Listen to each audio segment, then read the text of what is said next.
Hare Krishna, Krishna Krishna, Hare Hare, Hare Ram, Ram Ram, Hare Hare. Hare Krishna, Krishna Krishna, Hare Hare, Hare Ram, Ram Ram, Hare Hare. Hare Krishna, Krishna Krishna, Hare Hare, Hare Ram, Ram Ram, Hare Hare.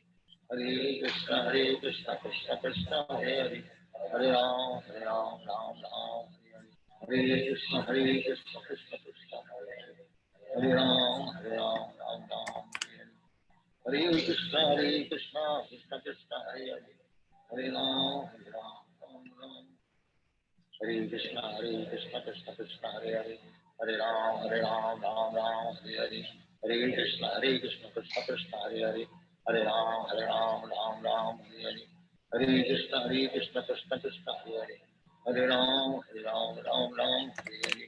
Hare Krishna, Krishna Krishna, Hare Hare, Hare Ram, Ram Ram, Hare Hare.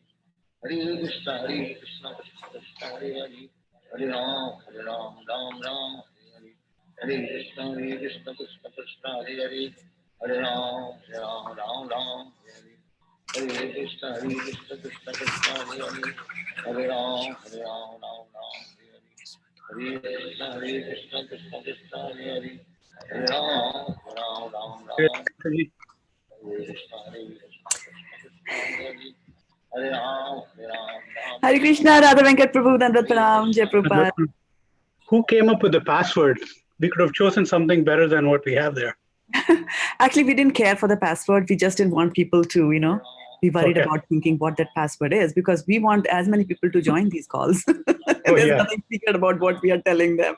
We don't want to. But most hackers know this is the first password they'll try. Yeah, so let them come and join and sit the because all of the passwords are, this is just to get into the meeting. Yeah. Yeah. Good. We are broadcasting on Facebook and other places as well. Very good. So how are you doing today? We're doing good. We had an Intel small group 5 devotees class. Oh, you did? Today's Thursday. Oh, Intel Folsom, huh? Yes. Awesome.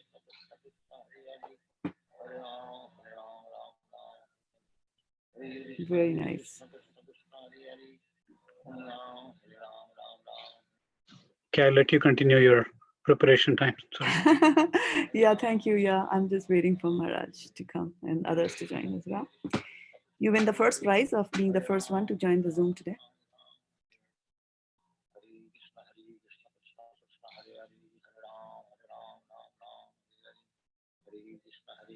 Krishna Krishna, Hare Hare, Hare Ram, Ram Ram, Hare Hare.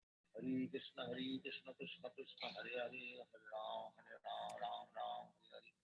Hare Krishna, Krishna Krishna, Hare Hare, Hare Ram, Ram Ram, Hare Hare. Hare Krishna, Krishna Krishna, Hare Hare, Hare Ram, Ram Ram, Hare Hare. Hare Krishna, Krishna Krishna, Hare Hare, Hare Ram,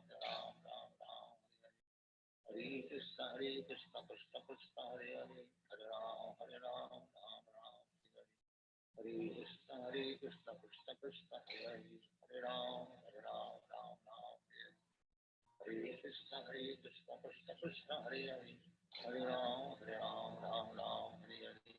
Hare Krishna, Krishna Krishna, Hare Hare, Hare Ram, Ram Hare Hare. Hare Krishna, Krishna Krishna, Hare Hare, Hare Ram, Ram Hare Hare.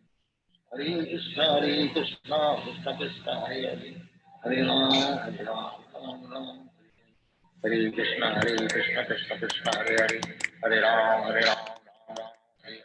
Hare Krishna, Krishna Krishna, Hare Hare, Hare Ram, Ram Hare Hare. Hare Krishna, Krishna Krishna, Hare Hare, Hare Ram, Ram Hare Hare. Hare Krishna, Krishna Krishna, Hare Hare, Hare Ram, Ram Hare Hare. Hare Krishna, Krishna Krishna, Hare Hare, Hare Ram, Ram Hare Hare. Hare Krishna, Krishna Krishna, Hare Hare, Hare Ram, Ram Hare Hare. Hare Krishna, Krishna Krishna, Hare Hare. Hare Krishna, Divyangi. Hare Krishna. Hare Krishna. Hare Krishna, good to see you. And Padma Priya Mataji. Madha Mahotsa Prabhu, I'm glad you're back. I saw that you were there and then you left. Good. Shyamlangi Mataji, Vinogita, Dandat Pranam. Advaita. Advait. Haribo. Hare Krishna Mataji. Hare Krishna, Madhamoti Prabhu. Hare Krishna, Advait. Shyamlangi, will you monitor the chat for me today? Are you in a position to? Did you ask me, Mataji? Yeah. Yes. Can you monitor the Zoom Yes, chat? yes, Okay, yes. thank you. Thank you.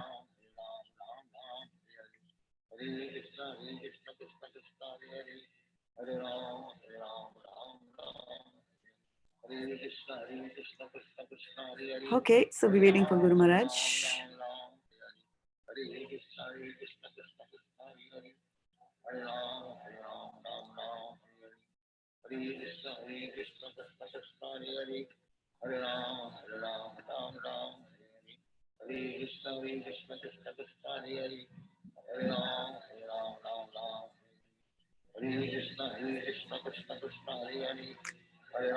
Avantika, I'm going to unmute you, and you mute yourself with your device.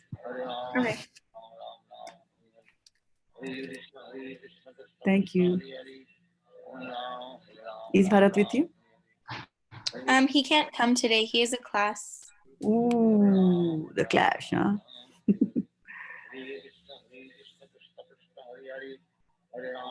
So now your schools have classes even in the evening, like the regular school, or these are extra classes? Oh, for him, this is an extra class, but Extra. most school classes are in the morning. In the morning? Okay, that's good. Hare Krishna, Krishna Krishna, Hare Hare, Hare Ram, Ram Ram, Hare Hare. Hare Krishna, Krishna Krishna, Hare Hare, Hare Ram, Ram Ram. Hare Krishna, Krishna Krishna, Hare Hare, Hare Ram, Ram. Hare Krishna, Krishna Krishna, Hare Hare, Hare Ram, Ram. Hare Krishna, Krishna Krishna, Hare Hare, Hare Ram, Ram. Hare Krishna, Krishna Hare Hare, Hare Ram, Hare Krishna, Gandharvika Mataji. Hare Krishna, Krishna Hare Hare, Hare Ram, Ram. Dandavat Pranam Mataji, Haribol.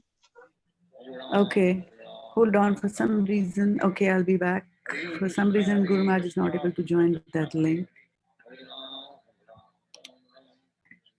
Hare Krishna, Krishna Krishna, Hare Hare, Hare Ram, Ram. Hare Krishna, Krishna, Hare Hare, Hare Ram, Ram. Hare Krishna. Hare Krishna, Guru Maharaj. I'm glad you're in. Lots of us here. Hare Krishna Prabhu. Divyangi's here. Prem Kishori's here. Dandavari's here. Avantika's here. Hare Krishna. Thank you, Shraddha, for getting everything set up every night. And making Thank sure. you, Maharaj, for the service. Hare Krishna, all the great devotees on the Zoom call tonight.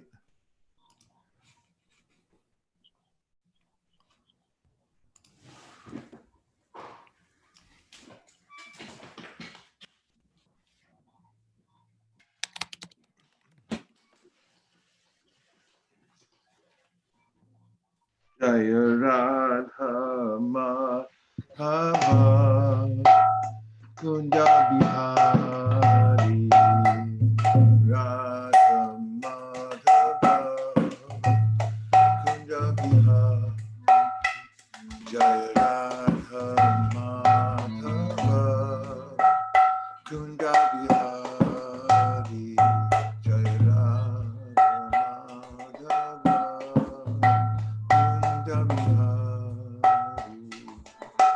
Gopi Jana Vallabha Giri Varadhari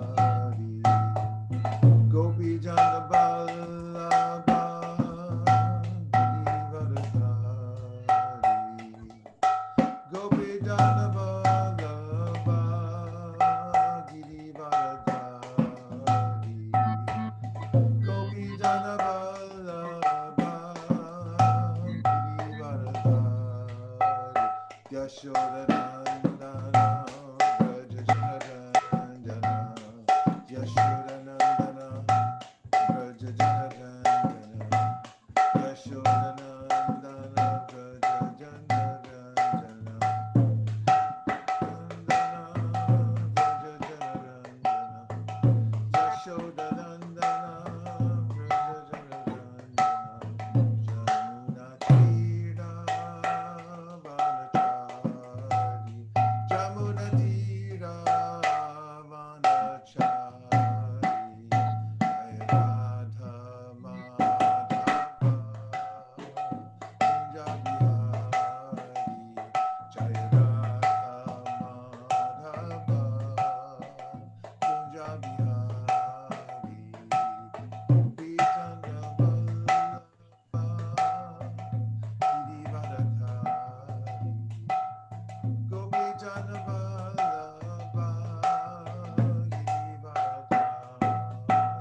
Krishna, Hare Hare Rama, Hare Rama, Rama Rama, Hare Hare, Hare Krishna, Krishna Krishna, Hare Hare, Hare Rama, Hare Rama, Rama Rama, Hare Hare, Hare Krishna, Krishna Krishna, Hare Hare, Hare Rama, Rama Rama, Hare Jai Gaur Hari Bol, Hari Bol, Hari Bol, Jai Gaur Hari Bol, Jai Jai Prabhupada, Prabhupada, Prabhupada, Prabhupada.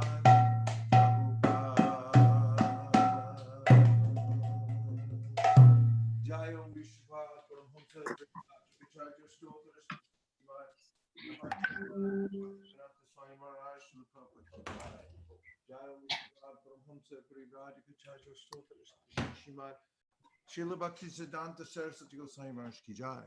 Anatta Koti Vaishnavini ki jai. Namacharya Srila Haridas Thakur ki jai. Prem Sakho Shri Krishna Caitanya Prabhu Nityananda Sri Advaita Gadadhara Shivasari Gaur Bhaktivinoda ki jai. Shri Shri Radha Krishna Gopinath Shyamakunda Radha Kundagiri Govardhan ki jai. Shri Vrindavan Dham ki jai. Shri Mayapur Navadip Dham ki jai. Shri Jagannath Puri Dham ki jai. Tulsi Devi Bhakti Devi ki jai. Jamuna Devi Ganga Devi ki jai. Sambheda Bhaktivinoda ki jai. All glories to the assembled devotees. All glories to the assembled devotees. All glories to the assembled devotees. Hare Krishna. Gaur Premanande Haribol.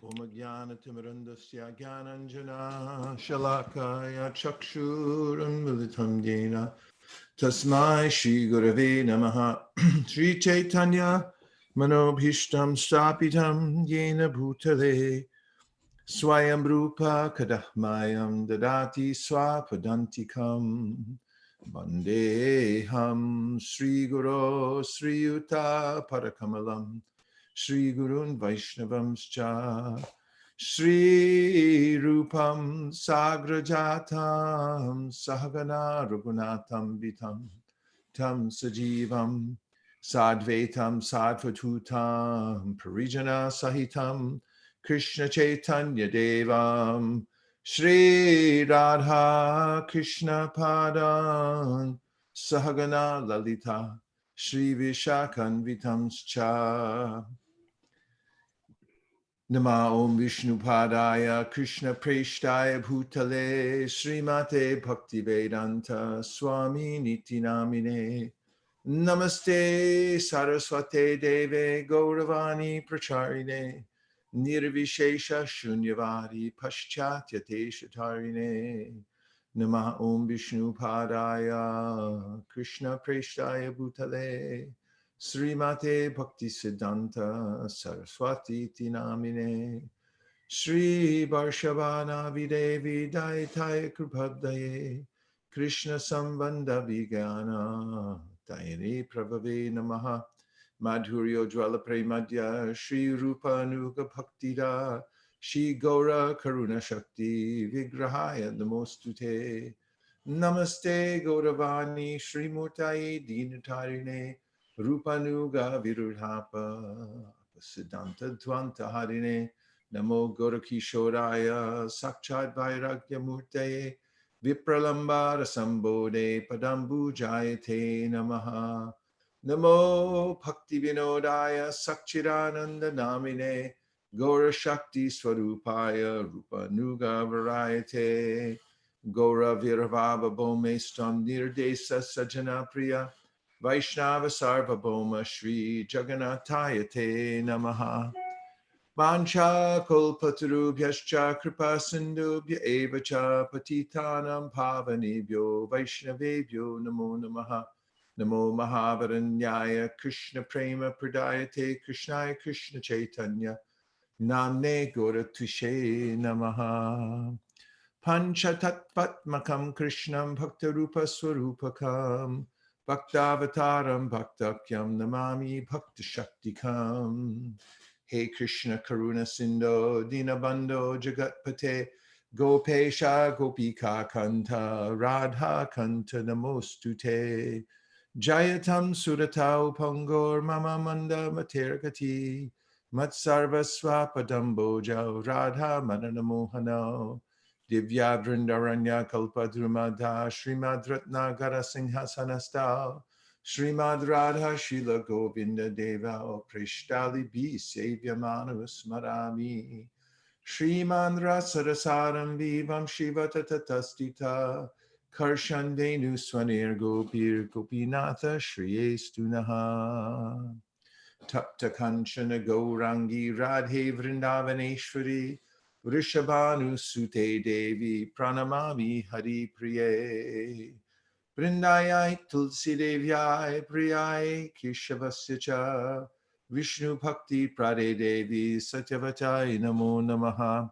Shri Nishinga Jai Nishinga Jai Jai Nishinga Prahlada Desha Jaya Padma Mukha Padma Bringa Yada Yada Hi Dharmasya Glanir Bhavati Bharata Abhyutanam Adharmasya Tadatmanam Srajamyaham Paritranaya Sadhunam Vinashaya Chaduskritam Dharmasam Stapanartaya Sambhavami Yuge Yuge Manmana Pavamad Bhakto Madhyaji Mam Namaskuru Mami Vaishyasi Yukvaivan Matmana Matparayanaha Sarvadharman Parityaja Mamekam Sharanam Braja Aham Tang Sarva Papibhyo Mukshayishami Mashuchaha Shru Shro Shradhanasya Vasudeva Kataruchi Syan Mahat Sevayabhi Pra Punyatirtha Nishevanat Shinvatam Swah Katha Krishna Punya Shravana Kirtana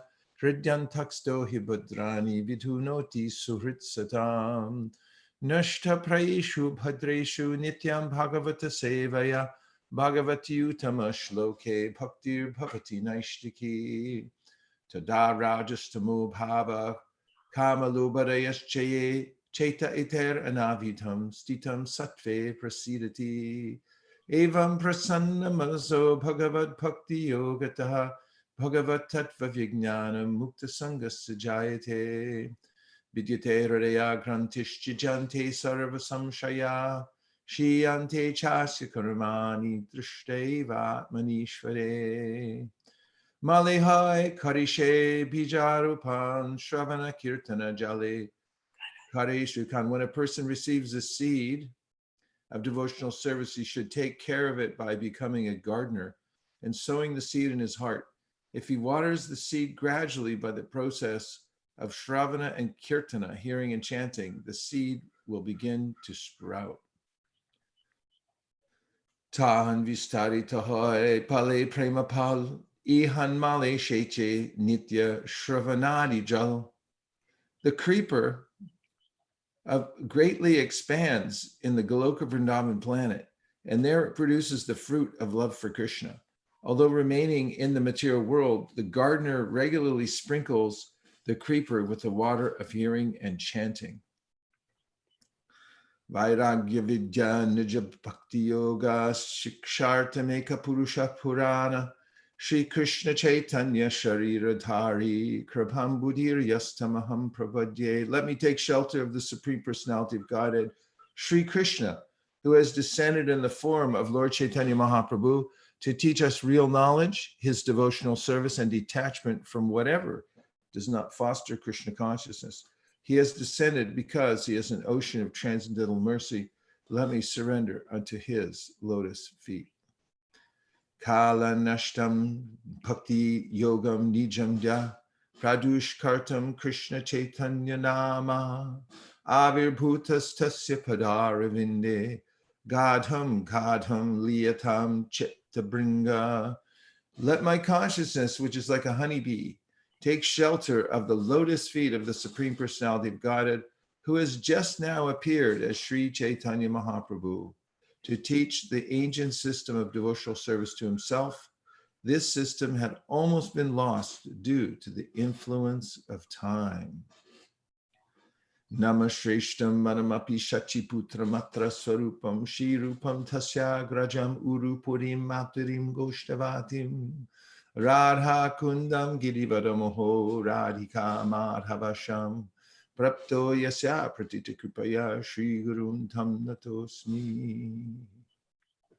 Hey Guru Gyanada Dinabando Swananda Datta Koranayika Sindo Vrindavanasina Hitavata Prasida Radha Pranaya Pracharo Ada Danastradam Danteritam Yache Puna Puna Srimandrupa Padamboja Duli Sam Janma Janmadi Vande Nandavrajashrinam Padarinam Abhikshna Shayasam Harikato Gitam Punati Bhuvanatrayam Ajanulambita Bhujo Kanakavadato Samkirtanai Kapitaro Kamalaya Taksho Vishwambharo Dvijavarao Yugadharma Palo Vande Jagat Priyakaro Karunavataro. I offer my respectful obeisances unto Lord Chaitanya Mahaprabhu and Sri Nityananda Prabhu, whose arms extend down to their knees, who have golden yellow complexions, and who inaugurated the congregational chanting of the holy names of the Lord. Their eyes resemble the petals of a lotus flower. They are the maintainers of the living entities, the best of the prominents, the protectors of religious principles for this age, the benefactors of the universe, and the most merciful of all incarnations. Hantaya Madhura Abala Haridasa Varyo Yadrama Krishna Charanashvarasha Pramodaha Manam Tanoti Sahago Ganayos Tayo Yat Paniya Suyavasakanda Rakanda Mulai. Of all the devotees, this Govardhan hill is the best. O my friends, this hill supplies Krishna and Balaram, along with their calves, cows, and cowherd friends, with all kinds of necessities. Water for drinking, very soft grass, caves, fruits, flowers, and vegetables. In this way, the hill offers respects to the Lord. Being touched by the lotus feet of Krishna and Balaram, Govardhan Hill appears very jubilant. Jai Shri Krishna. We did that one. Jai Shri Krishna Chaitanya Prabhu Nityananda Shri Advaita Gadadhara Shivasari Gaura Bhaktivinoda Hare Krishna, Krishna Krishna, Hare Hare, Hare Rama, Rama Rama, Hare Hare, Gaur Premanande, Hare Hare Bo. I offer my respectful obeisances to His Divine Grace A.C. Bhaktivedanta Swami Prabhupada and all the previous acharyas who have showered down their blessings upon us through their commentaries, culminating in Srila Prabhupada's divine literatures. I offer my respectful obeisances to all the devotees who have gathered on this call today. Thank you for giving your lives to hear about Krishna and distribute the nectar to others.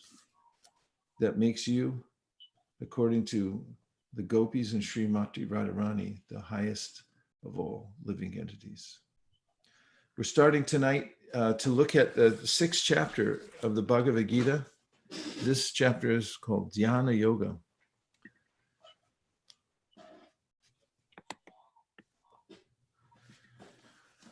Six one, and the first verse is like this: Shri Bhagavan Uvacha Anashita Karma Palam Karyam Karma Karotiya Sasanyasi Cha Yogi Cha Na Niragnir Nachakriyaha.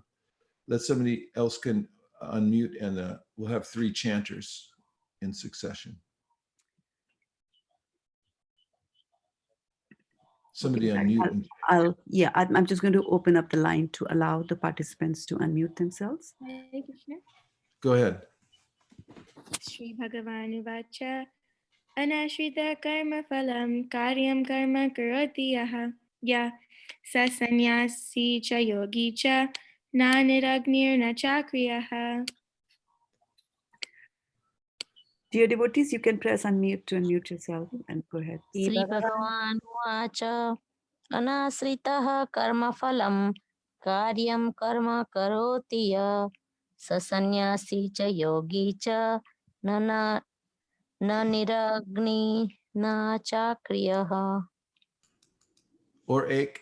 Shri Shri Bhagavan Vacha Anashrita Karma Phalam Karyam Karma Karoti Yaha Sanyasi Cha Yogi Cha Na Niragnir Na Chanakriya Na Niragnir Na Chakriyaha. Shri Bhagavan Vacha, the Lord said, Anashrita, without taking shelter, Karma Palam, of the result of work, Karyam, obligatory, Karma, work, Karoti, performs, Ya, one who, Sahi, sannyasi, in the renounced order, Cha, also, Yogi, mystic, Cha, also, Na, not, Ni, without, Agni, fire, Na, nor, Cha, also, Akriyaha, without duty. So anashrita karma palam means not depending on action fruit. Karma palam means the action fruit. Karyam karma karotiya, the to be done ritual action he does. Who? Karyam karma karoti. To be done, karyam, karma, the ritual action, and karoti, he does, and ya means who. Sa sannyasi cha yogi cha. Sa, he, sannyasi, a renouncer, cha, and yogi, a yogi. Na niragnir na chakriya. Na is not, niragnir, without a consecrated fire, na niragnir, na, and without chakriyaha, without sacred rites. Translation, the personality of Godhead said, one who is unattached to the fruits of his work and who works as he is obligated is in the renounced order of life, and he is the true mystic, not he who lights no fire and performs no duty. Srila Prabhupada's purport. In this chapter, the Lord explains that the process of the eightfold yoga system is a means to control the mind and senses. However, this is very difficult for people in general to perform, especially in the age of Kali. Although the eightfold yoga system is recommended in this chapter, the Lord emphasizes that the process of karma yoga, or acting in Krishna consciousness, is better. Everyone acts in this world to maintain his family and their paraphernalia, but no one is working without some self-interest, some personal gratification, be it concentrated or extended. This criterion of perfection is to act in Krishna consciousness. The criterion of perfection is to act in Krishna consciousness, and not with a view to enjoying the fruits of work. To act in Krishna consciousness is the duty of every living entity, because all are constitutionally parts and parcels of the Supreme. The parts of the body work for the satisfaction of the whole body. The limbs of the body do not act for self-satisfaction, but for the satisfaction of the complete whole. Similarly, the living entity who acts for satisfaction of the Supreme Whole and not for personal satisfaction is the perfect sannyasi, the perfect yogi. The sannyasis sometimes artificially think that they have become liberated from all material duties, and therefore they cease to perform agnihotra yagyas, fire sacrifices, but actually they are self-interested because their goal is to become one with the impersonal Brahman. Such a desire is greater than any material desire, but it is not without self-interest. Similarly, the mystic yogi who practices the yoga system with half-open eyes, ceasing all material activities, desires some satisfaction for his personal self.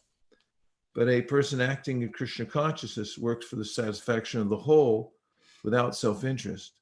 A Krishna conscious person has no desire for self-satisfaction. His criterion of success is the satisfaction of Krishna. And thus, he is the perfect sannyasi or perfect yogi.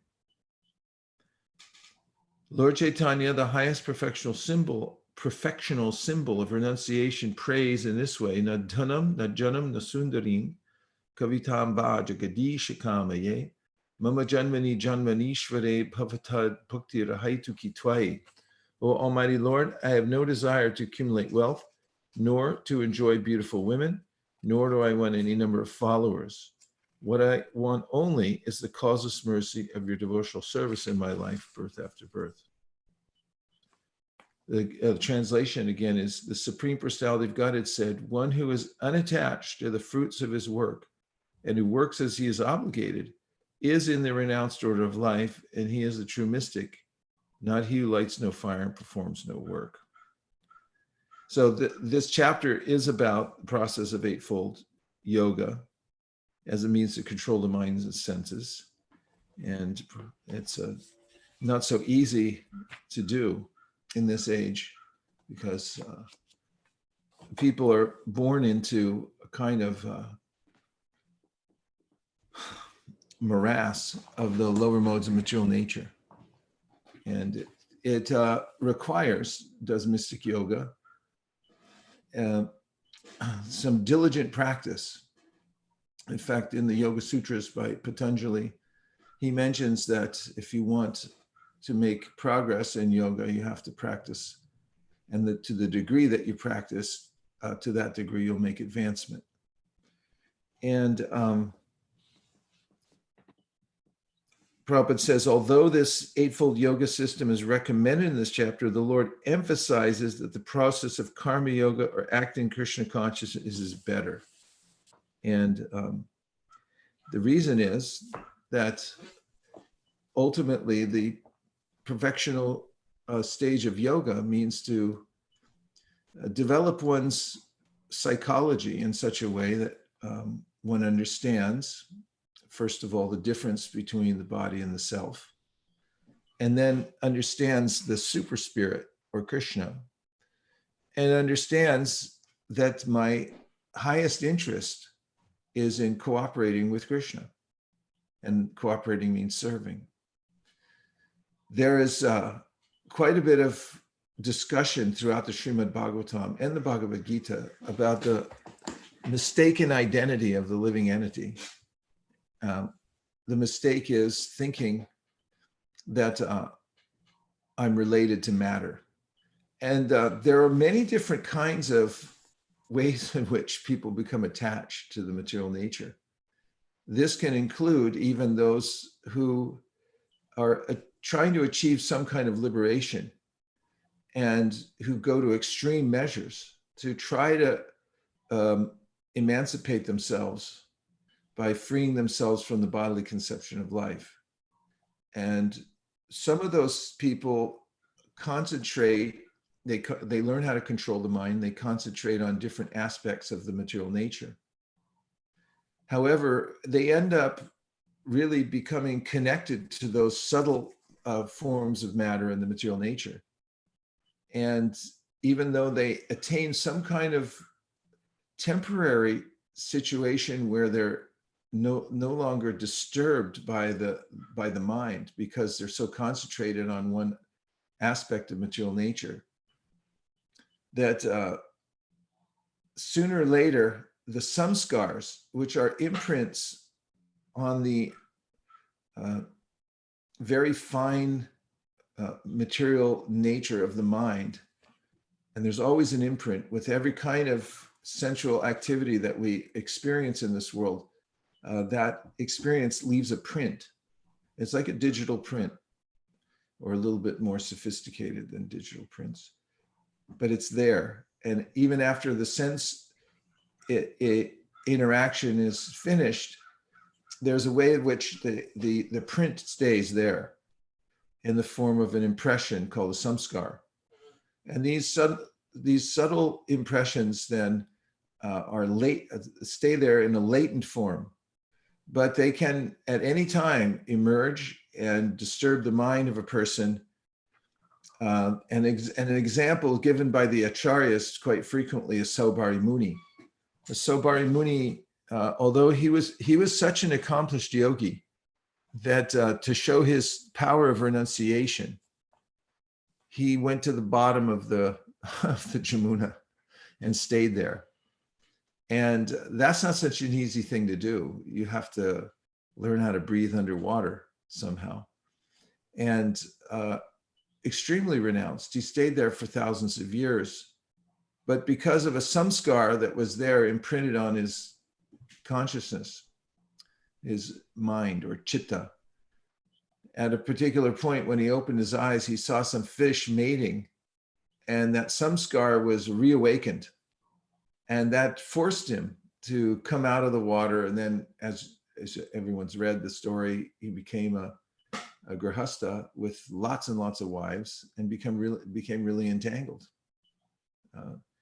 So the Srimad Bhagavatam mentions this. Yene ravindaksha vimuktamaninas tvayasta bhavara vashuddha bhudaya aruya Krsna Pranama tata patantito nadrita yushmadangraya.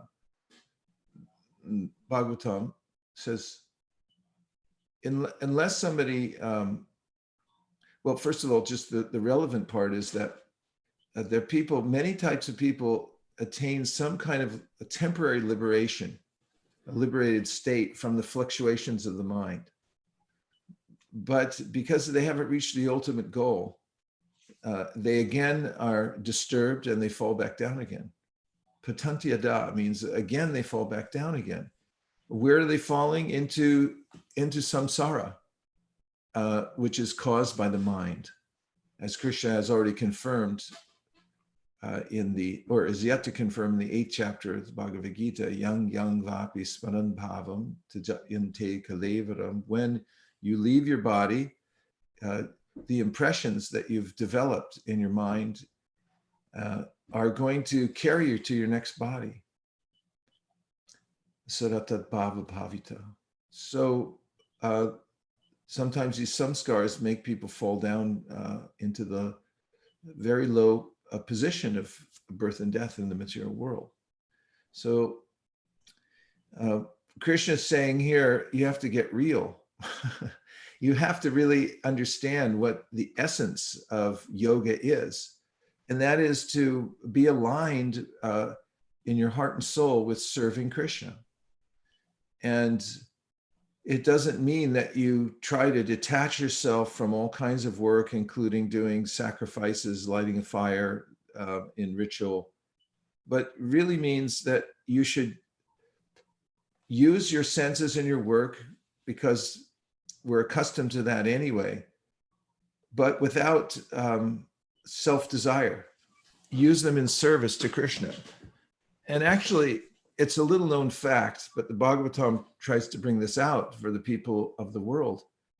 But actually, that's how we become happy. It's counterintuitive to the materialistic mind, thinking that if there's nothing in it for me, why would I do it? Why would I act? And therefore, in both subtle and gross ways, most people, living entities here in this material world, are working for themselves. But the Vaishnava has discovered the real secret to life, and that is Krishna's the root. He's the center of everything. And he is Atmanam Akilatmanam. He's the soul of my soul. And when I satisfy him, then I naturally feel satisfied. And actually, Caitanya Praņām points out that the devotees enjoy more than Krishna do, ultimately. They enjoy seeing Krishna enjoy. And in that enjoyment of serving Krishna selflessly and seeing him enjoy more and more, the devotees achieve a kind of enjoyment that is unimaginable, 10,000 times greater than the way Krishna enjoys. So there is Bhukti Mukti Siddhi. This is Caitanya Praņām mentions Bhukti Mukti Siddhi Kami Sakali Ashanta. The Vaishnavas are Shanta because they have no desire except for to serve Krishna. But the Bhuktis, those who want material enjoyment, Muktis, those who want to find liberation from the material world, they're tired of the harassment of the kind of constant waves of material existence. So they want to get free from that so they can not carry the burden anymore by mukti. And that's a type of subtle material desire, or merging into the Lord. That's a really perverted type of desire. And siddhi, which means that once one begins practicing mystic yoga, there's a way in which it is a heady experience, because one starts to say, oh, actually, I'm not my body, but I'm not only not my body, I'm not my mind, and I'm not my intelligence or false ego either. One begins to notice these things, and in the glow of the sattva guna from within, that is reflected from one's purified buddhi, one enjoys happiness. And then one begins to discover that the soul is actually really powerful and can manipulate matter in various ways. And this can become a kind of preoccupation that is also a very subtle material desire. So, bhukti, mukti, siddhi, kami, sakali, ashanta. Krishna bhakti taiva, ata eva shanta. The Vaishnavas don't have that. So, as I mentioned earlier, the Bhagavatam questions the validity of this endeavor for happiness in the material world. Prahlad Maharaj in his prayers, for example, in the 9th chapter of the 7th canto says, Kutra Shrisha Shruti Sukham Mrigatrishni Rupa. He asks the question, where is the happiness? Kutra, where is it? Kutra, Ashisha. There's some benediction here. Shruti Sukham, he says, you don't actually get any happiness here, you only hear about it.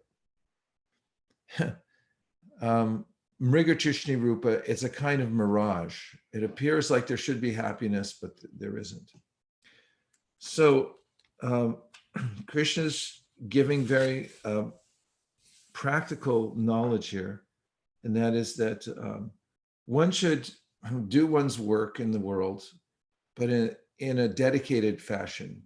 Do it out of devotion for Krishna, and give the results of it up to Krishna. Don't be attached to the results. So that's the first verse, and we'll just have some reflections or questions. Hare Krishna, Guru Maharaj. Hare Krishna. Hare Krishna, Dandavad Pranam. Thank you for having a class. Mike, I have a question. With the sanskara, you mentioned that Saubhari Muni had to go through, even he was renounced and he was performing, I guess, I don't know, it's bhakti. And I was thinking, with bhakti, can sanskara can be removed or can disappear, or it comes back even with like doing bhakti? Can you please explain a little bit or talk about it? Well, what is your experience? Have you experienced that latent desires or impulses pounce upon you while you're chanting japa or going about your life, minding your own business, and all of a sudden there's some latent desire or impulse? Possible? Yes, sometimes it comes back and then it disturbs. Yes. Okay. Yeah. But it does come back. I'm sorry? I said it did reduce after chanting and, applying process, trying to do bhakti. But before it used to come a lot, but now it reduced a lot, but it does come back sometime now and then. Sure. So there are many examples of this given in the Shastra. Another notable personality was Bharat Maharaj, who was performing a kind of bhakti. He was worshiping the Lord, and he was chanting mantra and praying and so forth. But at the last moment, he remembered a deer and fell down into the body of a deer. So it is possible. And we find others who have performed devotional service. Prabodhananda Saraswati had started off devotional service, and then he became attracted to a woman. And of course, he became the topmost of all Paramahamsas. But we hear about these examples throughout the Shastras. There's a difference, however, because the kind of endeavor for perfection or reducing the latent impressions within the psyche, when done by one's own endeavor. In other words, if one tries through the rigorous practice, for instance, of Ashtanga yoga, to overcome these latent desires, then there's every opportunity for them to come back and wash one away. In fact, the Bhagavatam mentions that the yogis, or those who endeavor by doing that process, are washed away eventually. But those who are bhaktas, Rikta Matayo Pirudha Shoto Ganas Tamaranam Bhajavasudevam, those who are engaged in devotional service. What's the verse, Kautukarnika? Are you looking it up? Yat pada pankaja palasa. Yeah, thank you. Yat pada pankaja palasa vilasa bhaktya karmashrayam gratitam utkartayanti santa tadvanna rikta matayo yatayo pirudha shoto ganas tamaranam bhajavasudeva. Yes, Prabhu. So this verse mentions that the devotees are, first of all, they're depending on Krishna. That's a given, because that's what bhakti means. And then because they're enjoying a higher kind of pleasure, they're enjoying the beauty of Krishna's qualities. As here is mentioned poetically, that the tips of the toes of his lotus feet are very beautiful. His toes are like lotus buds. And then he has his lila. And when we hear about these things, it's actually charming and attractive. So it attracts the mind. And such a person, yet pada pankacha palasa vilasa bhaktya karmashrayam gratitam utgratayanti santa.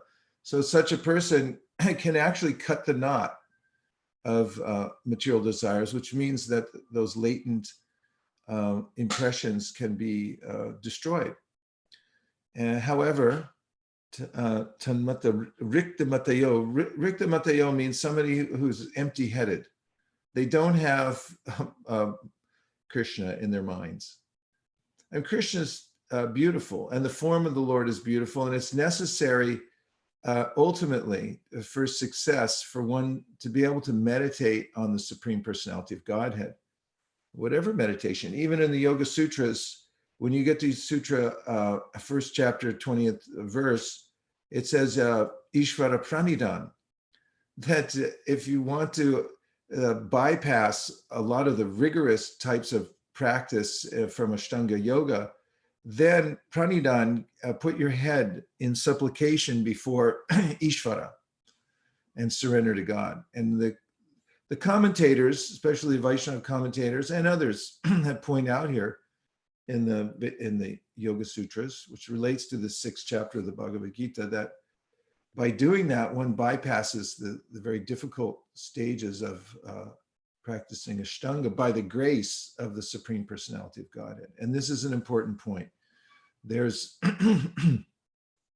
there's the monkey and the kitten. So a baby monkey, if you see in Vrindavan, the baby monkey has to hold on to the mother for dear life.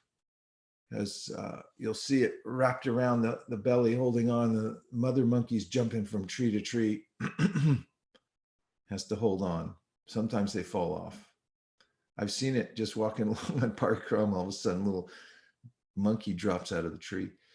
Where there's the cat, the little kitten just sits there, and the mother comes and picks up the cat by the scruff of the neck with her teeth and carries it to safety. So the devotees, they're picked up by the Supreme Personality of God because they're only depending on him, whereas the others can fall. So where's this also mentioned in 11th canto of the Srimad Bhagavatam? Sapada mulam bhajata priyasya tyaktanya bhavasya hare priyashaha. Vikarma yachchot katitam katanchid dhunoti sarvam hridi sanivishtaha. There's a way in which the Bhagavatam describes that even if one's performing bhakti, or as one's performing bhakti, one might come across somehow or other, and this means coming from these latent samskars, some aberrant material desire might arise and might knock one off the path. That's what vikarma means. Vikarma yach chotpatitam katanchit, somehow or other. However, the rectification means just go on doing your practice of bhakti, because you're depending on Krishna, you're very dear to him. That's what the verse says. It says, Swapada mulam bhajata priyasya. You're dear to Krishna because you're surrendering to him in bhakti, and therefore he will rectify the situation.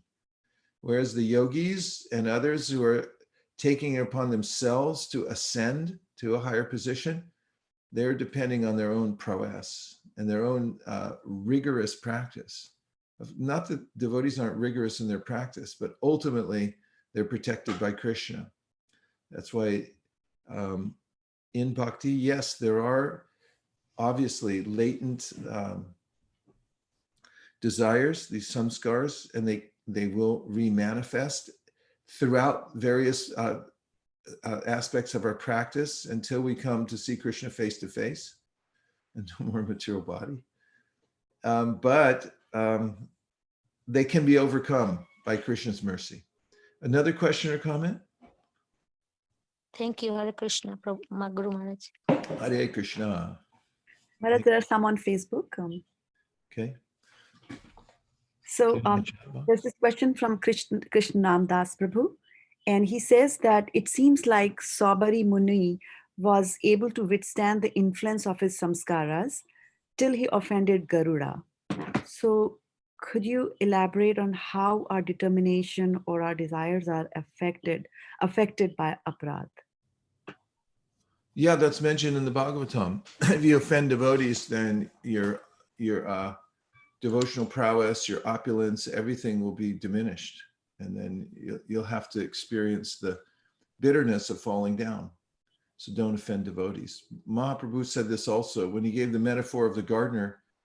He said that our bhakti is in the form of a creeper, and the seed gets planted and then the creeper grows.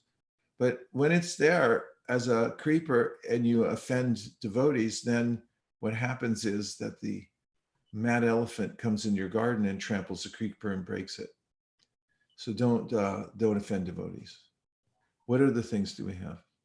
Thank you to Diya Seva for putting up Swapada Mulam Bhajata Priyasya.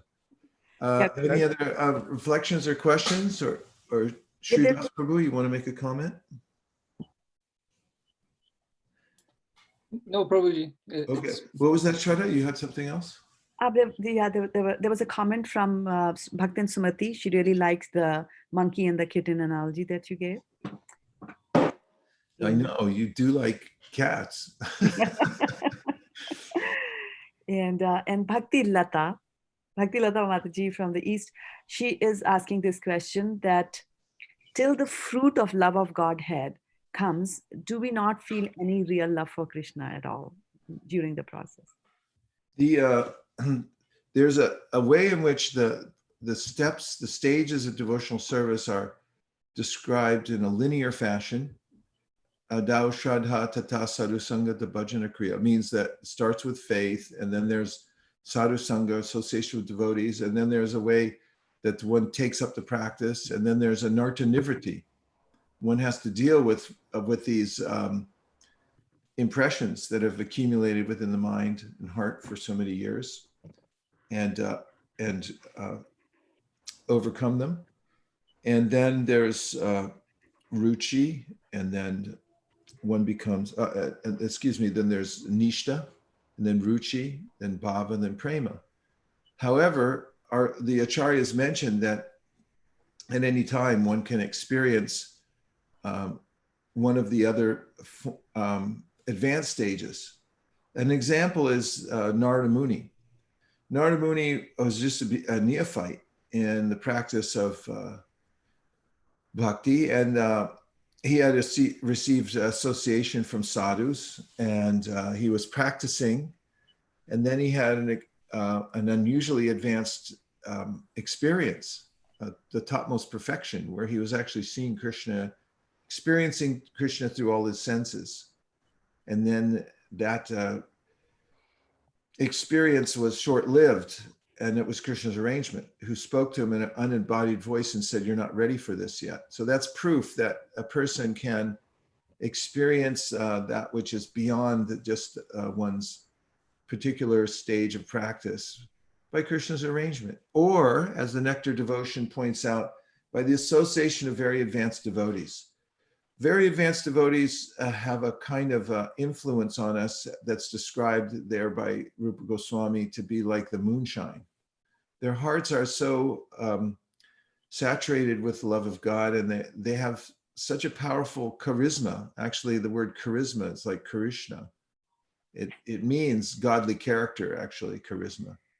And that charisma, that spiritual potency, charisma, you can look it up and see the etymology, is so powerful that it shines onto us, and we get this kind of attachment to Krishna prematurely, but because of their association. Of course, the association of, it's well known that we're products of association in any realm, but in the spiritual realm, it's very profound, especially in bhakti. Of course, that can wane also when that person goes away, or if we offend the person or something like that, that can also diminish the effect. But yes, one can experience higher levels before one's fully situated or has fully earned those or achieved that particular level. Did somebody look it up? Yes, Maharaj, charisma. So it says that it's a compelling attractiveness or charm that can inspire devotion in others. And there you go. And they are saying plural, they're saying it's a divinely conferred power or talent. Mm-hmm. And then origin is via the ecclesiastical Latin, from Greek charisma and from charis, which means favor or grace. Hare Krishna. Yes. No wonder. Any other points that anybody wants to make, or shall I move on to verse Hare Krishna, Guru Maharaj. Yes. Hare Krishna, Vaikuntha. Nice to hear your voice. Yes, Maharaj. I was particularly appreciating how when we work for Krishna, right, without self-interest, it definitely, as the purport says, as you explained, it helps purify our desires, and it helps us get rid of samskaras. But even from a material, mundane point of view, I thought there is so much improvement in the quality of the work that is generated. In this corporate world, there is a lot of focus on delivering high quality work. And people usually think that the more you focus on the work itself, it will somehow translate into higher quality. But this verse actually explains the art of work, and it is evident in the temples of South India that actually there are some very intricate, beautiful carvings, some 80 or 100 feet above the ground. No one would even notice those, but yet the sculptor actually produced that fine quality work because I think he thought that that is his offering for the Lord and not for some remuneration. Right. So I thought this verse is so wonderful in that aspect, that it helps us ensure a very high quality output as well. Yes. Nice point. When one actually has a sense that I'm doing this for Krishna, that Krishna's very observant. He's the only one who can be fully observant of what we're doing. So it doesn't matter where we are, that sense remains that Krishna is watching, and a person would be more consistent in the expertise in their work because of that awareness of Krishna. So it's the high level of doing work, and it's the means for actually working oneself out of the material world by dedicating everything, whatever one's doing, to Krishna. But to speak of the fact that it's extremely satisfying. Okay, thank you, Vaikuntha Prabhu. And I like the analogy of the high up carvings that no one else would actually see. This is verse number 2 from 6th chapter. We're going to 8:30, is that correct, Shraddha? Yes, Maharaj. Okay, text number 2. I'm just beginning to share the screen. Okay. Yang sanyasamiti prahur yogam tam vidi pandava na yasanyasya sankalpo yogi bhavati kaścana. Let's have a couple of new chanters, some that didn't chant last time. Yam sanyasam iti prahor yogam tam vidhi pandava nahi asanyasta sankalpo yogi bhavati kaścana. Yam sanyasamiti prahu yogam tam vidhi pandava nahya sanyasa sankalpa yogi bhavati kaścana. One more, and mute your phone if you got a Kumbh Mela going on in your house. Thank you. Okay, one more. Yam Hey, sanyasam iti who's talking? yogam tam vidhi pandava nahai asanyasta sankalpo yogi bhavati kaścana. Yam means what? Sannyasam, renunciation, iti thus, prahur, they say, yogam. That's we find, some of you may not know, but you may not be on mute. You might want to check it. Okay, prahur means they say. So this is something in English we hear a lot of times that we say kind of in a generic way, they say this or they say that. The studies show people say that, they're more, men get the coronavirus than women or whatever. Anyways, it's just sort of generic, they say. It's interesting, Krishna's saying it. They say, prahu. Yogam, linking with the Supreme. Tam, that. Vidhi, you must know, Pandava, O son of Pandu, na, never he, certainly, a sanyasta, without giving up, sankalpa, desire for sense satisfaction, self-satisfaction, sankalpa. Yogi, a mystic transcendentalist, bhavati becomes kaścana. What is called renunciation, you should know to be the same as yoga, or linking oneself with the Supreme, O son of Pandu. For one can never become a yogi unless he renounces the desire for sense gratification. Purport, real sannyas yoga or bhakti means that one should know his constitutional position as the living entity and act accordingly. The living entity has no separate, independent identity. He is the marginal energy of the Supreme. When he is entrapped by material energy, he is conditioned. And when he is Krishna conscious or aware of the spiritual energy, then he is in his real natural state of life. Therefore, when one is in complete knowledge, one ceases all material sense gratification or renounces all kinds of sense gratificatory activities. This is practiced by the yogis who restrain the senses from material attachment. But a person in Krishna consciousness has no opportunity to engage his senses in anything which is not for the purpose of Krishna. Therefore, a Krishna conscious person is simultaneously a sannyasi and a yogi. The purpose of knowledge and of restraining the senses as prescribed in the jnana and yoga processes is automatically served in Krishna consciousness. If one is unable to give up the activities of his selfish nature, then jnana and yoga are of no avail.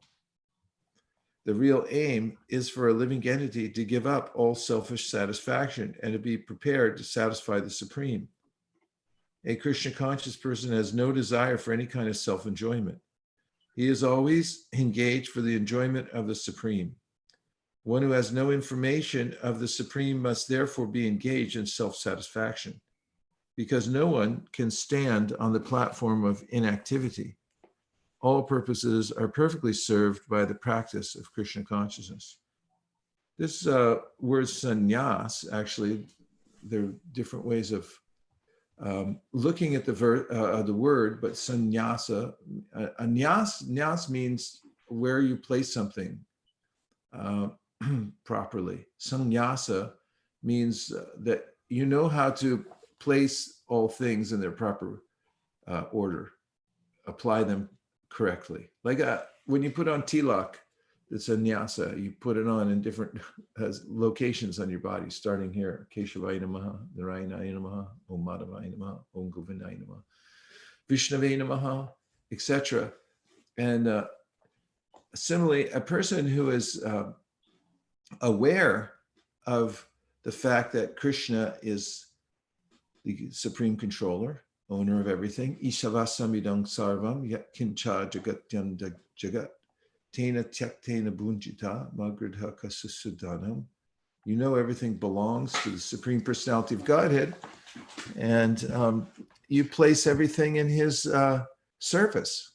This is real sannyas, a real renunciation. And although there is a way in which in the jnana and yoga systems, one has to be meticulous about controlling the senses. Prabhupada points out here that it's automatic for devotees because they're engaging in sensual activities, but they're doing it for Krishna. And therefore they're feeling a kind of satisfaction because they're placing the items where they should be. Whereas the others may still have some selfish desire as they're performing the activities, or even as they're performing renunciation, as we mentioned before. So Krishna is saying, what is called renunciation, you should know would be the same as yoga or linking oneself with the Supreme, meaning that real renunciation means engaging the senses in Krishna's service. They become purified in that way also. Sarvo padivanir muktam tapratvena nirmalam rishikena rishikesha sevanam bhaktir uchate. When you engage your senses in the service of Rishikesh, then the senses become purified. And this dedication of the senses to the service of Rishikesh is known as bhakti. That's the process. So sensual restraint, it's not so easy, Krishna points out earlier in the second chapter of the Gita. We can all, well, some of you can probably relate to this. Vishaya vinivartante niraharasa dehina rasavarjam rasopyasya param drishva nivartate. So Krishna says, when you restrain your senses from sense objects, then your mind still remembers them. It's not like, when you fast, that, of course, when you practice fasting for some time, then you do forget about food, but the stomach and the tongue are very powerful. They do remind us, don't they? They come back and say, I thought this was 9 o'clock. Don't we have breakfast now? And so forth. And the taste, Krishna says, for sense objects remains. Even when the yogi removes him or herself from the sense objects, the taste for it remains. And so at any time, they can snap back. In fact, very interesting discussions Krishna has with Uddhava about this point of yogis who try to restrain their senses, for instance, by fasting. And this is a point made in the 11th canto also, that until you control the tongue, you actually haven't controlled the senses. If you've controlled the tongue, Krishna says to Uddhava, then you know you've controlled all the other senses. And you could say, I control this sense, I control that sense, but the tongue, if the tongue's not controlled, the other ones aren't either.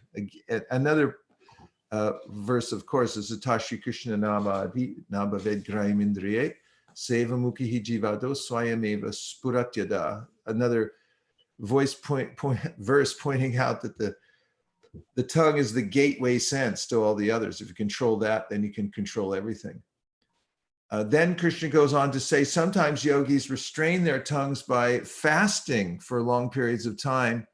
But then when they stop fasting, the tongue demands twice as much, 3 times as much. You're paying me back now. Senses are very difficult to control. So they come back for us. And so this is the spirit of this verse. Although the embodied soul may be restricted from sense enjoyment, the taste remains. But when he gets the higher taste, param drishva nivartate, then he can cease the lower attachments. And it becomes a foregone conclusion. This is brought up in the Bhagavatam as well. And that is that Vasudeve Bhagavati Bhakti Yoga Prayojita Janaya Yashavairagyam Jnanam Cha Yarahaitukam. That by performing devotional service, one develops knowledge and detachment from the world. These are concomitants. Let's hear the translation and etymology of concomitant. It's a really nice concept, especially related to this verse and others like it. Somebody, please. Concomitant.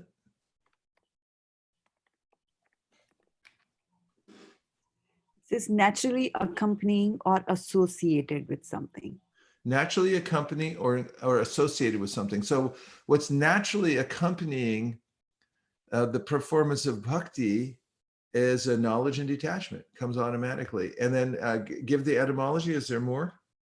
Yeah, so it comes from Latin concomitant, which means accompanying, from concomitary, which is con, which means together or with, and comitary from Latin comes as a companion. Yeah, there you go. Well, this is accompanying these. This is poetically rendered by Prabodhana Saraswati. Bhaktis tvayi stirataya bhagavan yadi syad. He says he's describing how bhaktis tvaya, that when you perform bhakti, the Devena Nakpalati Divya Kishori Murti, Mukti Swayam Mukulitanjali Sevate Svan Dharmartha Kama Gatayo. He says that when I perform bhakti, then liberation stands at my door. Is out there. How can I serve you? I'm ready for you anytime. And similarly, dharma, artha, kama, moksha, all the desirable elements that human beings may be interested in, all available for those who perform devotional service. What to speak of the otherworldly quality of being able to actually control your senses? I mean, it's unheard of. I've seen like great celebrities.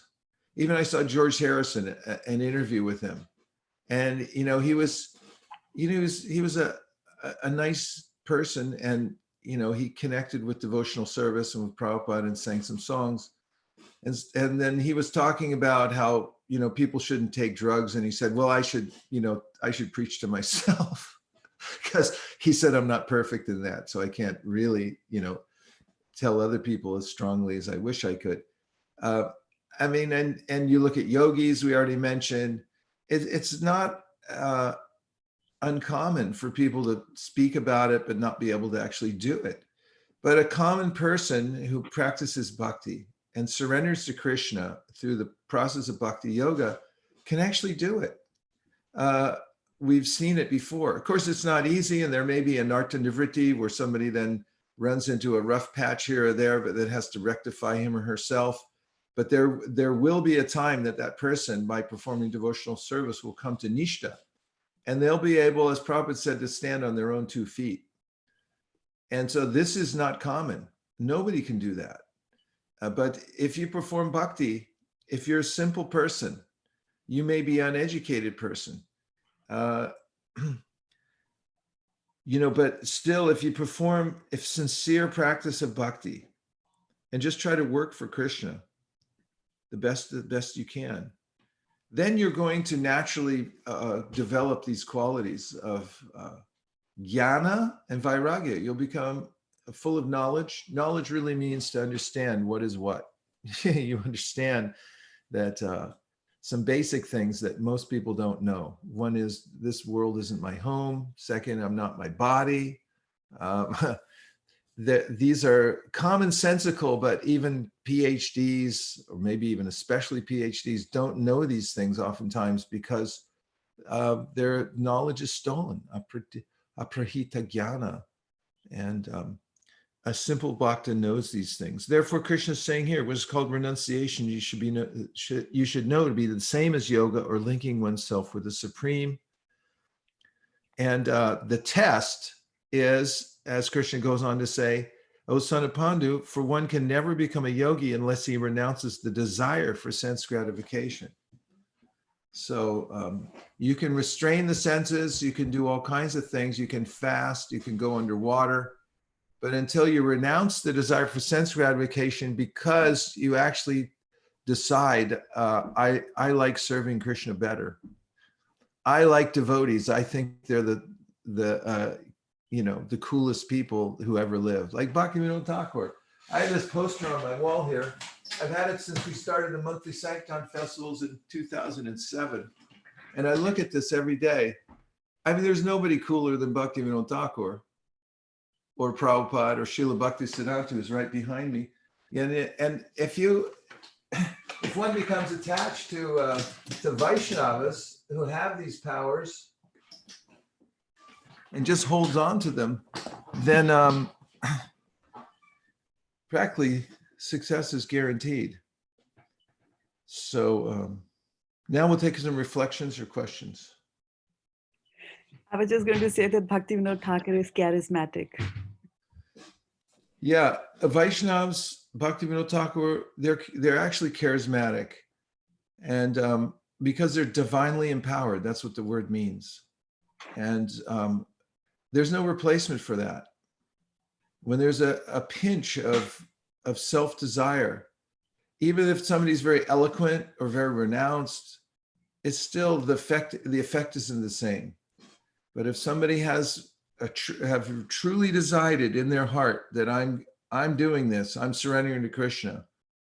Vaishnavas are for me, Krishna's for me, Krishna's the best, he's the only, these type of people, they actually, become filled with renunciation, detachment, knowledge, and they start looking attractive themselves.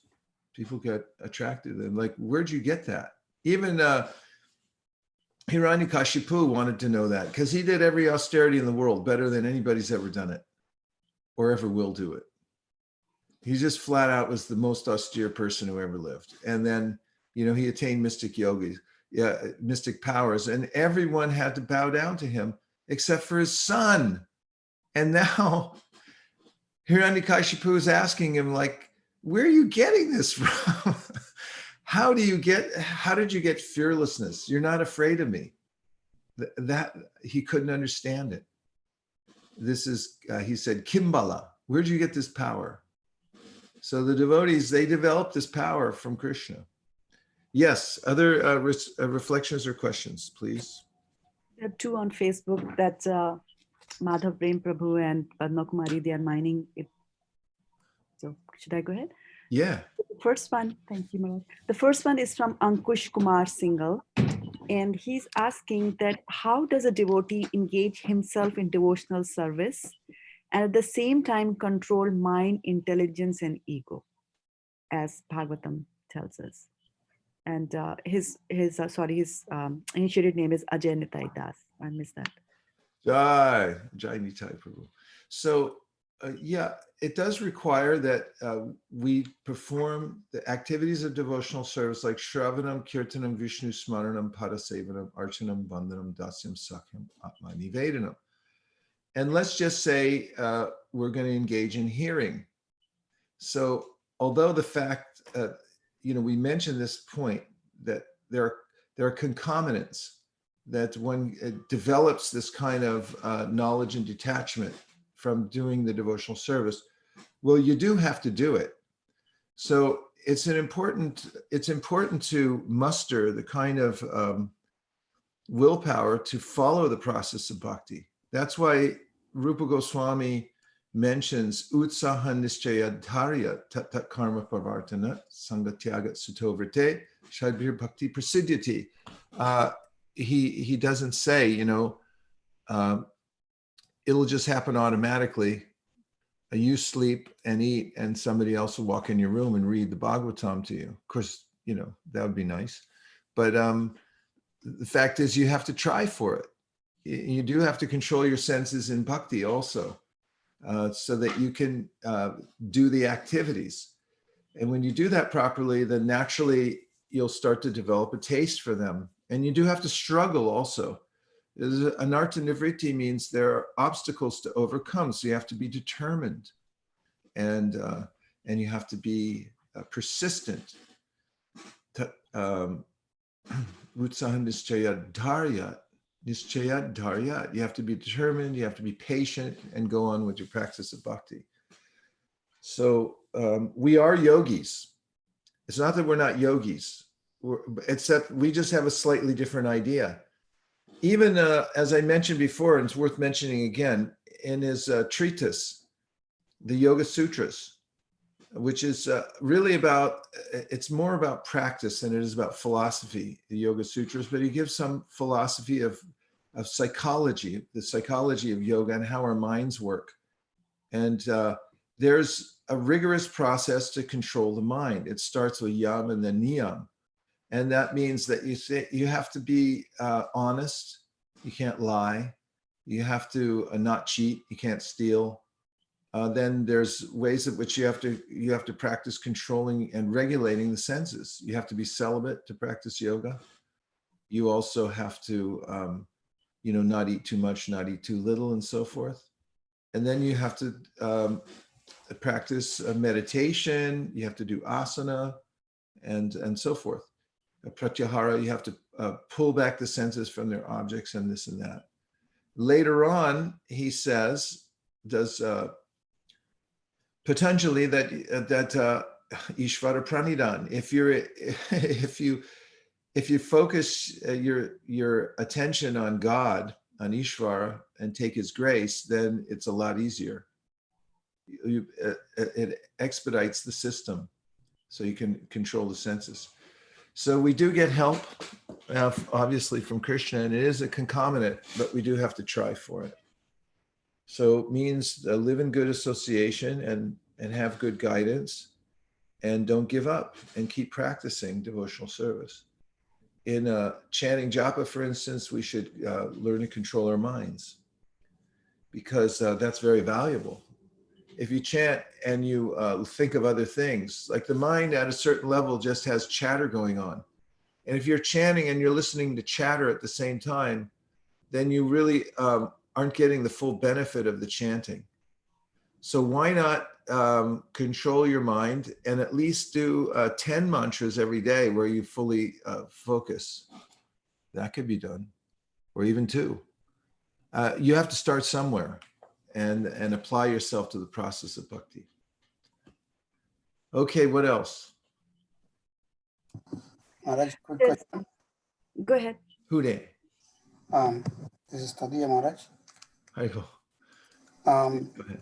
We are talking about yogis. When talking about yogis, like outside the Vaishnava Sampradaya, like example, Naga Babas or Shankarites who follow strict yogic process, like, they are celibate and, they are doing their yoga very seriously. What would be the fate of these yogis after death, before death? Do they get it really depends on what they're focused on. In the Gita, Krishna says, Yanti deva vrta devan pitran yanti pratirabhata bhutani yanti bhuteja yanti mam yajinopi mam. He says you can go wherever you like. Yanti deva, if you like the devas, you can go to them. Pitran yanti pratirabhata. If you like, if you're attached to the forefathers, and some people, it's beyond me, but somehow or other they are, and they go to the Petri Loka, otherwise known as the planet of the trees. And there's Pitran Yanti Pratirabhata, Bhutani Yanti Bhotija. Some people are attracted to ghostly kind of things. In fact, Patanjali talks about this. There's some people, they're very advanced kinds of souls who are even unembodied, but they become merged in Prakriti. And it's a very subtle matter. You'll see this in the Bhagavatamrita also, that when Gopakumar is investigating, or he's being, drawn by his mantra to various places in the universes, he goes through the various coverings of the universe. And it's not that, these are covered by earth, water, fire, air, ether, mind, intelligence, and ego. And each one's 10 times thicker than the last one. That's very thick. And it's not that there's a big chunk of earth there and then water and so forth. These are the subtle elements behind the elements. And there's a kind of enchanting, there's an enchantment to be had in each one of those realms. And he investigates those. And in each place, it actually, one could be caught there and say, oh, this is very attractive. So, I don't know Naga Babas personally. I don't know what they're thinking of, but Krishna does. That's why in the Sri Upanishad, the devotee says, Vayu anilam amritam atedam bhashvantam shariram. Om krato smara kritam smara, krato smara kritam smara. Krishna, you know that I only wanted to serve you. That's all that's left at the end. When the senses and the mind give up, we have only our pure intention, or whatever, hopefully, whatever that was, that we served Krishna in a particular way. That's what the remainder is. So, if somebody has a particular ambition, material nature is so subtle, it picks it right up. Even Bharat Maharaj, he became a deer, and that was Krishna's arrangement, because in the next life, he remembered he was a deer, and he thought, wow, did I blow it? And then when he became Jad Bharat, he was so determined that he wouldn't interact with the world at all. He understood this place is really dangerous. I'm not getting involved anymore. And he went through as a Paramahamsa. So it's very sticky. So we don't know about Naga Babas, where they're going and so forth. You could try distributing books to them and find out. What else? Let's have one more question or a reflection. Hare Krishna. Hare Krishna. Who's that? This is Aniruddha Nityananda. Oh, yes, it is. Good to see you. You too. So Prabhu, I had a question regarding japa. So when we do japa circle, I've seen it's easier to concentrate, and there is a nice vibe, and also you read certain shlokas to make us more attentive and enthusiastic.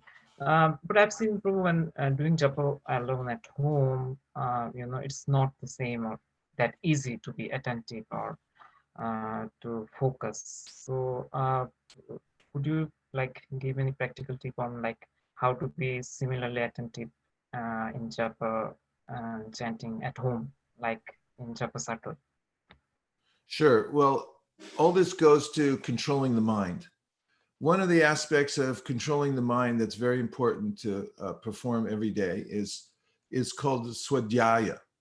Swadhyaya means the study of the nature of one's higher self by reading the scriptures. So you have to make a deep study of who you are and what your mind stuff is and things like that. Because if we're engaged in the mind gets affected by rajas and tamas, when we sit down to chant japa, and those waves of rajas and tamas are there, or what they're called by Patanjali is vrittis. Vritti means something that's turning, and it keeps turning and turning. He mentions that there are, these are called klishta. There's klishta and aklishta. It comes from the root word klesha, which means miseries. So these klishtas, these are like impressions. Well, actually, klishta and aklishta means there's some vrittis or impressions that go into our mind that are beneficial. They're in sattva gun or they're transcendental. And there's other ones that are, there's klishta, which are detrimental. They disturb our minds. And they're from rajas and tamas. And then there's aklishta, which means that they have a good effect on our mind. And the acharyas there say that even if there's a river of klishta or detrimental impressions going through your mental system, but you introduce even a little bit of aklishta, this sattva guna quality, he said there's great effect. And after it accumulates in some time, then and more practice, then you'll be able to have the power of chanting with focus. So one of the points is swadhyaya, study carefully through the Bhagavatam and the Bhagavad Gita and elsewhere in Vaishnava literatures. What is the nature of yourself, your relationship to Krishna? These scriptures reorder your mind. So that's why it's important to read every day. You have to study it very carefully. So that's one thing. And sometimes it helps too if you do a little bit of that before you start chanting. So don't just jump down, grab your bag. You're still, you just watch CNN, how many, cases or whatever going on in the world. And, it's like, center yourself. This is yoga. We have to perform yoga properly. And also when we're chanting, at least a portion, some of it, the mind may reject because you say like, I'm going to chant 16 focused rounds, and the mind may come back and then says, no, thanks. I don't think so. But if you give it something, ridiculously small that you could, where the mind says, anybody could do that. What do you think I am? And you say 10 mantras with full focus, 10 mantras. Sit down, don't move, straighten your spine, and center yourself, pray, and think of every syllable and remember what it means. The holy name is an avatar. When the avatar descends, then the idea of an avatar is an avatar descends from Turiya, from the fourth level, beyond the fourth dimension, beyond any dimension we can understand, and comes down into our dimension, and then takes us by the hand up into the higher dimension. The avatar makes a channel for us to go up. Remember that the holy name is that avatar. And then pray to the holy name. Remember who you're dealing with there. You're dealing with Ishvara, with God. He's come to you in that form. So all these things, taking it very seriously and focusing yourself. If you could do 10 mantras with full focus and devotion, you're off to the races, a good start. And even if you don't get very far with the rest of them, at least you did those 10 mantras. And just as I said, Vijnana Bhikshu and other commentators on books like the Yoga Sutras say, even if you get one tiny molecule of that every day, that's so beneficial that it'll help to bring you to a higher level. Ideally, we want to get to 16, 32, 64 with full concentration and devotion. And when you can at least do 16 rounds where you're fully focused and you're actually feeling something that you don't want to stop, you're communing with God, then your devotional practice takes off in ways that you can't even imagine. Sense control is automatically there. Everything comes from the japa. So remember what an investment it is. It's beyond 401k. It's the, this is eternal benefit for us. And we have a human tongue, we have facilities. So just take advantage of it. Well, dear devotees, thank you, Prabhupada. It looks like we've come to the end of our time with Krishna in the Bhagavad Gita. We do have 2 minutes, it appears. If anybody has a last reflection or question. Hare Krishna, I have a question. Hare Yes, Krishna, please. this is Hare Namrata. Krishna. Hi, Namrata. Good to see you. Same here, Maharaj. My question was, you said about Bhaktivinoda Thakur and these great personalities.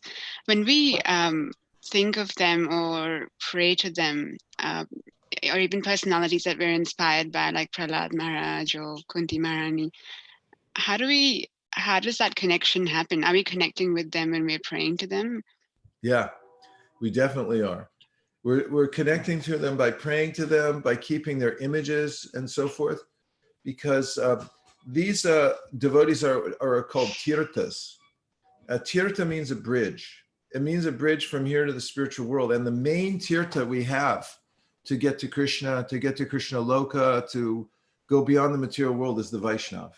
There's nothing and no one more powerful than the Vaishnava. That is our way that we get there. So if you call out to the previous acharyas, if you think of them and chant to them, and remember how merciful they are, they're eternal personalities. They will help you in amazing ways. So yes, that's one of the the main processes is Vaishnav Seva, Vaishnav Sangha. And he reasons L who tells that Vaishnavs die, for Vaishnavs die to live, and living try to spread the holy name around. But they're always there for us. And one of the evidences that is accepted by Vyasadeva in the Vedanta Sutra is dreams, Swapna Praman. And there's ways in which you'll find throughout the Vaishnava scriptures that devotees all the time have dreams of, devotees coming to them and things like that. Of course, we can have dreams and then there's dreams. But my point is that these devotees are coming from a different dimension. And it's not that just because they left this particular context that we're in now, that they're not there to help us. In fact, that's mentioned in the Brihad Bhagavatamrita, that for the devotees, those who have surrendered to Krishna are always surrounded by Vishnu Dutas. Did you know that they're in your house right now? No. I mean, the Vishnu Dutas, this is in the Brihad Bhagavatamrita, the devotees of the Lord who chant Hare Krishna, who surrender to Krishna, they have no other purpose in life, although, you got to work and you got to hide from the coronavirus. All these, the Vishnu Dutas are always there protecting us. The devotees have nothing to want for that. And the great acharyas, definitely, they're there. Thank you. Hare Krishna. You. Hare Krishna. Jai. So, thank you very much, everyone, for joining us. We'll just have a brief kirtan.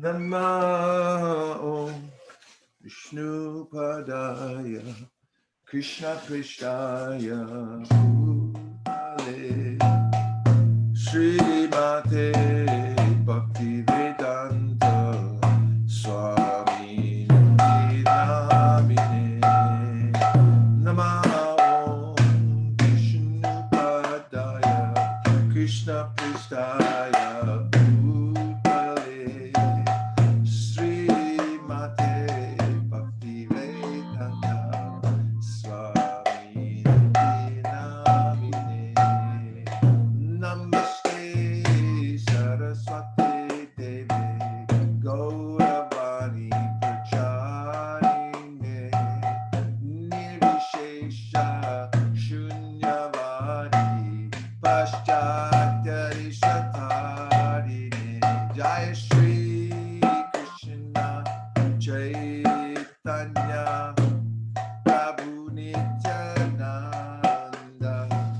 Shri Advaita Gadadha Shri Vasari Gaur.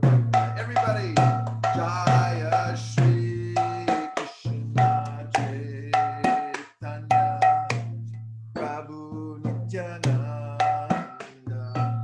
Shri Advaita Gadadha Shri Vasari Gaur. Jaya Shri Krishna Chaitanya Prabhu Nityananda Shri Advaita Gadadha Shri Vasari Gaur. Hare Krishna Krishna Krishna Hare Hare Hare Rama Hare Rama Rama Hare Hare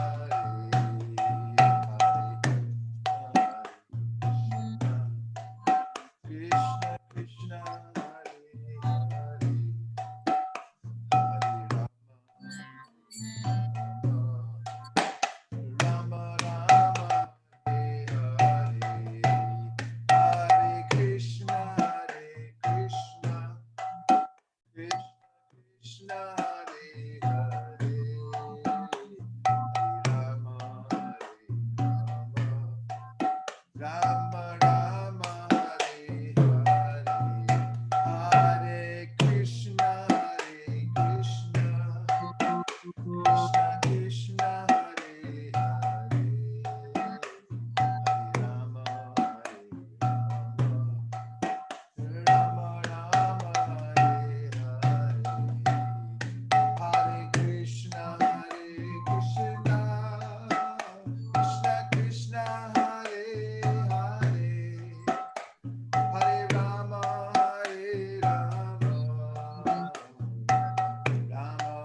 Vaishnavevcha Patitanam Pavanebhyo Vaishnavevo Namo Namaha Ananta Kodi Vaishnavi Ki Jai. See everybody really soon. Please stay safe, be careful. Wash your hands. Don't touch your face. Don't go out. Wear a mask. Hare Krishna. Hare Krishna. Hare Hare Bol. Krishna. Hare Bol. Hare Krishna. Hare Krishna. Hare Bol. Hare Krishna. Hare Bol. Hare. Hare.